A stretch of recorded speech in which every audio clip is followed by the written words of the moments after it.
हमारी जो इंडिया है वो बहुत सारी चीज़ों में आगे है, हम सिर्फ कृषि में ही क्यों पीछे।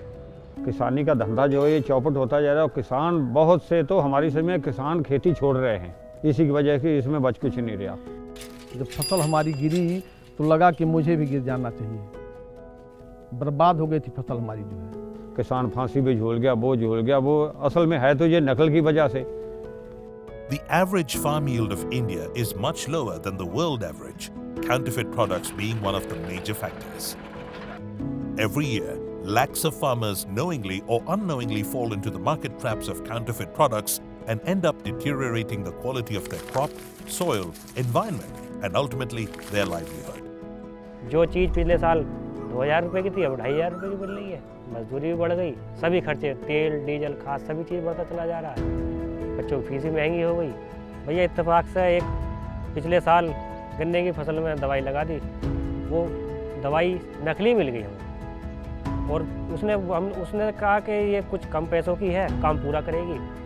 हमने थोड़ा बजट देखा कि यार थोड़ी सस्ती मिल रही है, काम पूरा करेगी, हमने लगा दी। उसका नतीजा लगाने के बाद देखा कि खेत में जिस काम के लिए लगाई थी वो उसने दवाई ने वो काम करा ही नहीं। वो 1-2 साल पहले ये थी कि आम चर्चा थी कि दवाई की कि ये सस्ती भी है और अच्छी भी है, अगर ये लगाओगे तो दवाई के पैसे भी कम पड़ेंगे और फ़ायदा भी पूरा करेगी। तो हमने भी 3-4 एकड़ में लेके लगा दी, लेकिन उसने तो इतना बुरा हाल फसल का कर दिया, फिर हमें दोबारा से दवाई ला के असली वाली लगानी पड़ी, तब उसमें जाके कीड़े जो थे खेत के वो मरे, उसमें हमें घाटा, लेबर का भी घाटा रहा, दोबारा पैसा लगाना पड़ा, लेकिन वो खेत जो 25-30% के घाटे में ही फसल निकली। बीच में पिछले विगत वर्षों में 2 लोग मेरे दरवाजे पर आए और अचानक मुझसे जो है कुछ दवाओं को दिखाने लगे। मैं कानपुर की अच्छी कंपनी की दवा दे रहा हूँ, आप एक बार इसका प्रयोग करके देखिए। दवा डालने के बाद हमारी फसल रोग पर नियंत्रण कहाँ से होगा, दिन पर दिन फसल हमारी जो है एकदम वीक होती गई, पीली पड़ने लगी। उससे हमारी पैदावार घटने के कारण हमारी आमदनी बिल्कुल ख़त्म हो गई, उसमें लगभग जीरो आगे। जो लागत मैंने लगाया वो अभी लागत उसमें से किसी तरह से भी नहीं निकाल पाया उससे, और स्थिति ये हुई कि हमारे बच्चे की फीस भी नहीं भर पाए थे उस साल, हमको बैंक से लोन लेना पड़ा उसके लिए। मेरे यहाँ बहुत ऐसे किसान हैं जो हमेशा आत्मदाह कर ले रहे हैं। क्यों? इन्हीं सारे समस्या की वजह से किसान इतना पूंजी लगाता है, दुकानदार क्षण भर के लिए उसको डुप्लीकेट दवा दे के उसको ठग लेता है। ये नहीं करना चाहिए। The illegal and counterfeit pesticide business is globally valued at approximately $6.5 billion. If consolidated, this can become the 4th largest business in the industry. In India, the crop protection industry is roughly valued at around 19,000 crore rupees, 15 to 35% of which is generated by the illegal and counterfeit companies. हमारे यहाँ ये जो किसान है वो पढ़ा लिखा कम और जागरूक कम है।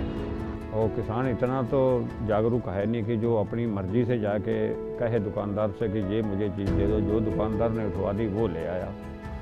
बहुत ऐसे दुकानदार हैं जो डुप्लीकेट बाज़ार में बेचते हैं और डुप्लीकेट बेच के बाज़ार को एकदम ख़राब कर दिए हैं। अगर किसान डुप्लीकेट दवा का प्रयोग करता है तो उसके जीवन पे बहुत ज़्यादा असर पड़ता है, तो उसकी आर्थिक स्थिति खराब होती है, पूरे परिवार पे असर पड़ता है। अगर उसके घर में बच्चे पढ़ रहे हैं, उनकी दुनिया भर की समस्याएं होती हैं, फीस भरना है और चीज़ें हैं, आर्थिक स्थिति खराब होने से उसे बहुत समस्याओं में घिर जाता है। ये एक बहुत बड़ी प्रॉब्लम हो चुकी है इंडिया में, बहुत ही ज़्यादा। इससे सारा सर्किल चेंज हो जाएगा। आप किसान परेशान, हम परेशान, कंपनी परेशान, और जो मेन चीज़ है जो सोयल है उसका स्ट्रक्चर करेक्टर सब चेंज हो रहा है। India being a price-sensitive country, farmers and retailers vouch for cheaper products in the market, completely unaware of the repercussion, thus affecting soil and business to a great extent. जब आप अच्छी दवाइयाँ देंगे, भले ही उसमें कम प्रॉफिट हो, लेकिन टर्नओवर ज़्यादा होगी तो प्रॉफिट तो आएगा ही निकल के। लेकिन जब किसान की दृष्टि से हम देखें, उसे जब प्रॉफिट होगा, असली प्रॉफिट तभी हमें होगा। एक गुडविल, एक ख्याति दुकानदार की होती है, तो मतलब अगर ख्याति चली गई तो दुकानदार के पास कुछ बचता नहीं है। जो लोगों ने 2 नंबर का ये धंधा किया या मतलब गलत दवाएं बेची, उससे वो लोग और आज की डेट में नीचे हैं, क्योंकि सामने वाले के लिए तुम गड्ढा खोद रहे हो तो खुद भी तो गड्ढे में गिरोगे। और हमें इसका बेनिफिट इसलिए मिल रहा है कि हम अच्छी दवा बेच रहे हैं, तो उसका बेनिफिट है हमारे साथ कि हम आज ग्रोथ में हैं। उस दुकानदार के खिलाफ बहुत लोगों को बताया कि भाई ये बहुत गड़बड़ दवा बेचता है, नकली दवा बेचता है, सिर्फ बढ़िया होर्डिंग लगाया है और फर्जी कंपनियों की दवाएं बेचता है।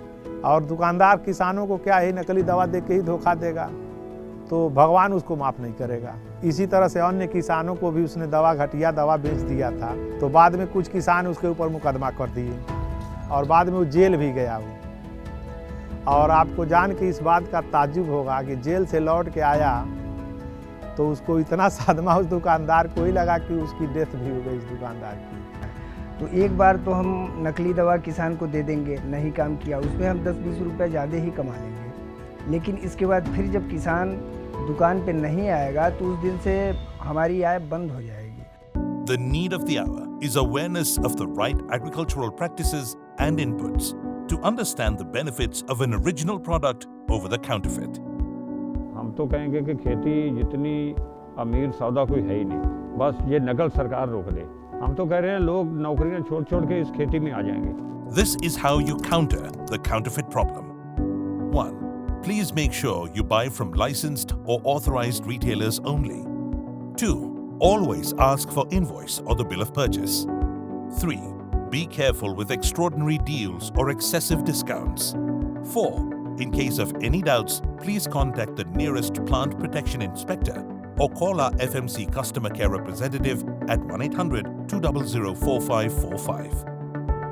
FMC कंपनी जो है मतलब किसानों की शुभचिंतक है और इस तरह के अभियान या चला रही है, तो उससे मतलब काफ़ी जागरूकता बढ़ेगी किसानों में। मान लीजिए कि हमको अपने स्वयं पहले जागरूक रहना पड़ेगा।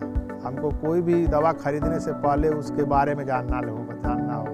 जितना ध्यान हम अपने शरीर पर देते हैं, अपने परिवार के शरीर पर देते हैं, अच्छी दवाई लाते हैं, खेती पे भी इतना ही ध्यान दो। ये भी एक हमारी रोजी रोटी है, हमारी माँ, इसके बगैर हमारा गुजारा नहीं है। तो ये हमेशा प्रयास रहे कि अच्छा माल बेच के 10 रुपया कमाएं, ज़िंदगी भर कमाते रहें। किसान को ठगने के चक्कर में कभी मत रहिए, नहीं तो भला नहीं होना है। दुकानदार भी मिले और किसान भी मिले और नकल से बिल्कुल नकल को देश से निकाल दिया जाए, क्योंकि ये देश किसानों के ऊपर है। जब किसान खुशहाल होगा तो हमारा देश भी खुशहाल हो जाएगा। किसान का जब कल्याण होगा तभी देश का भी कल्याण है।